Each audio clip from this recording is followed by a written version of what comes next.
Alunos do 8º ano. Hoje a nossa videoaula de ciências é na página 19 da apostila de vocês. Nós vamos falar sobre os movimentos da Terra, vamos falar do movimento de rotação, de translação, a precessão, e eu quero que vocês acompanhem comigo lá na apostila. Vamos lá! Acompanhando lá na página 19, então, eu quero que vocês prestem bastante atenção nessa imagem, nessa figura, que é possível observar o movimento aparente das estrelas, utilizando uma câmera fotográfica especial.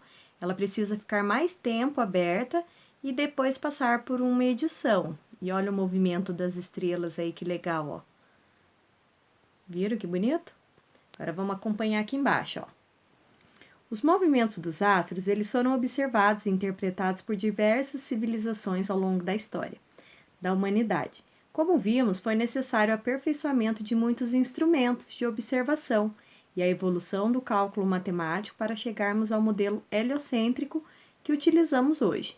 Mesmo assim, quando observamos as estrelas no céu ou o movimento do Sol durante um dia, temos a tendência de falar que eles estão em movimento. Veja, por exemplo, as duas fotografias apresentadas nesta página. Elas permitem identificar o que chamamos de movimento aparente dos astros, isto é, o movimento dos astros quando consideramos que a Terra é o referencial. Nesse caso, trata-se de movimento aparente das estrelas e do Sol em relação à Terra. Esse conceito não é errado, mas dificulta a análise e a descrição do movimento de muitos astros por utilizar cálculos matemáticos complexos. Por isso, é mais vantajoso cientificamente estabelecer um modelo no qual o Sol está parado e a Terra está se movendo. Assim, fica mais fácil descrever e explicar a maioria dos fenômenos. Não se trata exatamente do que é certo ou errado, mas do que é mais simples, prático e abrangente. Do ponto de vista científico, é mais simples e prático e abrangente usar como referencial um ponto do universo em torno do qual a Terra está em movimento. Agora, na página 20, vamos falar dos movimentos de rotação e translação. Como vocês já estudaram sobre isso, aqui ele vai aprofundar mais um pouquinho esse movimento aqui para vocês. Então, vamos lá. A Terra tem muitos tipos de movimentos, dezenas deles quando consideramos um ponto de referência fora dela. 2 são mais fundamentais para o nosso estudo, que é a rotação e a translação. Então, dentro dessa dezena de movimentos que a Terra tem, os 2 principais são esses, rotação e translação. Então, vamos ver a rotação primeiro. Ela é o nome do movimento de algo que gira em torno de um eixo. Vou dar um exemplo aqui para vocês que está na apostila, um peão girando, ele está em rotação em torno do seu próprio eixo. Em algum sentido, seu movimento pode ser comparado com a Terra.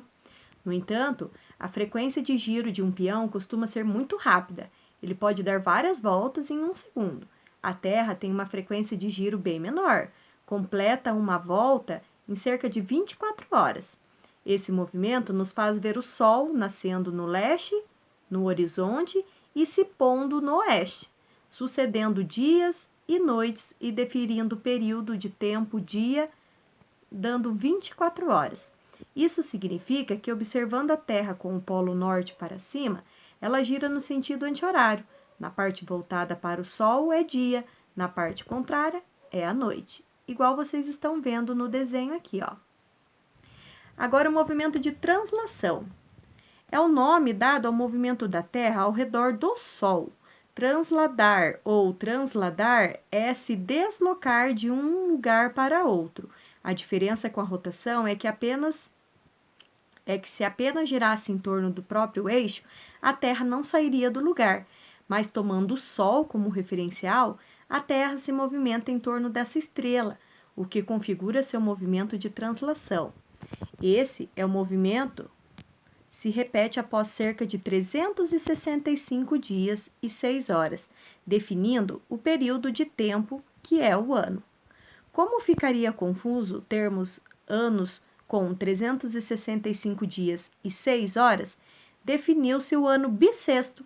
Assim, a cada 3 anos com 365 dias, temos um ano com 366, porque a gente vai somando essas 6 horas que vão sobrando. Esse dia a mais é resultado da soma dessas 6 horas dos 4 anos. Essa é a representação, ó, do movimento da Terra em torno do Sol, que é a translação, ok? Vamos para a página 21. Agora é a precessão. Como dissemos, a Terra conta com mais de uma dezena de movimentos. Vários desses movimentos não são tão fáceis de se observar e apresentam consequências menos diretas do que os movimentos de rotação e translação. Um exemplo diz respeito ao movimento do eixo da Terra em relação à sua órbita em torno do Sol, que é a precessão. O eixo da Terra não é perfeitamente vertical, ele não fica totalmente reto em relação à sua órbita, mas faz um ângulo de cerca de 23,5 graus, que é o que vocês estão vendo aqui, ó. Ele fica um pouco inclinado. Para imaginar essa inclinação, podemos pensar em um peão girando, que não está necessariamente numa posição vertical em relação ao solo. Mais do que isso, quando inclinado, o próprio eixo do peão se movimenta em relação ao solo, fazendo um círculo como ilustrado na figura ao lado. Esse movimento é chamado de precessão do eixo e também é realizado pela Terra. Nesse movimento, o eixo de rotação da Terra gira em torno da vertical, mas também sua inclinação de cerca de 23,5 graus. Esse é um movimento de ciclo muito lento. Para completar uma precessão, o eixo leva cerca de 26 mil anos. Isso não causa nenhum efeito na duração das estações do ano e do dia e a noite. A única mudança são as estrelas visíveis no céu durante a noite em diferentes épocas do ano. Por exemplo, atualmente no hemisfério sul, é possível observar uma constelação típica do céu durante o verão, a constelação de Órion. Vamos observar no desenho aqui, ó. É fácil localizá-la em dezembro, principalmente por causa das chamadas Três Marias, os astros que formam o cinto de Órion. No fim do outono e no início do inverno, por volta de junho e julho, uma constelação típica no céu do hemisfério sul é a constelação de Escorpião. Por causa da precessão, daqui a 13 mil anos, será observado o contrário. No céu do hemisfério sul, no verão, será vista a constelação de Escorpião e no inverno, a de Órion.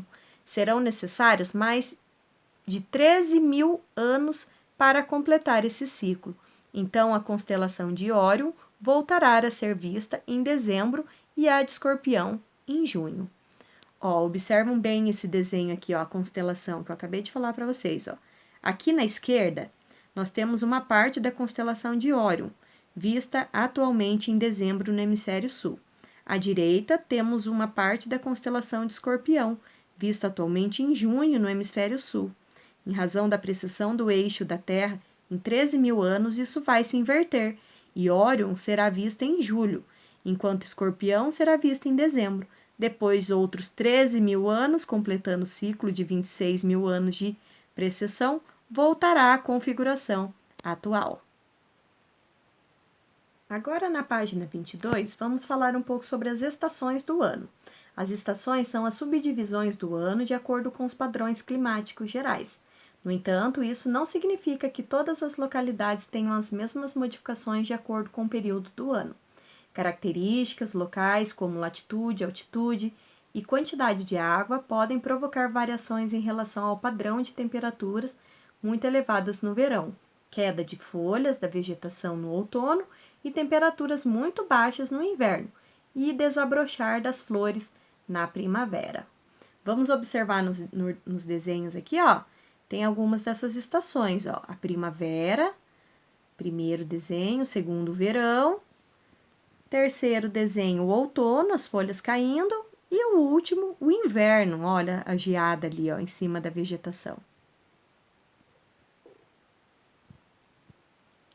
Agora, na página 23, nós vamos falar dos dois fatores que provocam a existência das estações do ano, que são diferentes no hemisfério norte e no sul: o movimento de translação da Terra em torno do Sol e a inclinação do eixo de rotação do planeta.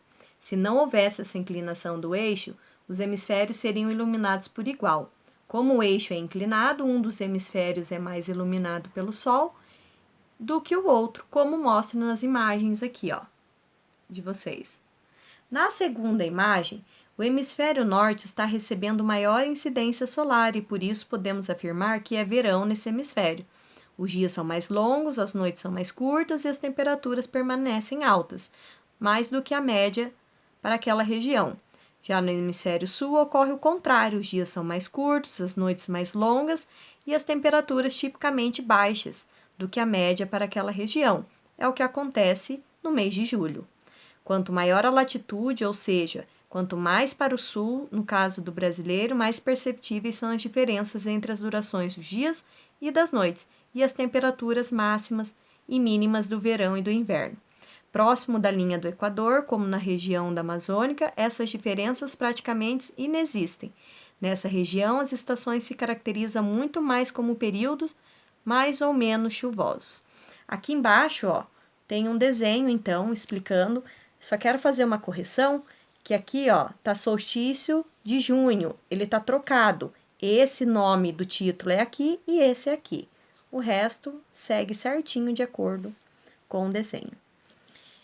A nossa videoaula termina por aqui. Vocês vão fazer a atividade da página 29 até a metade da página 30. Até a próxima!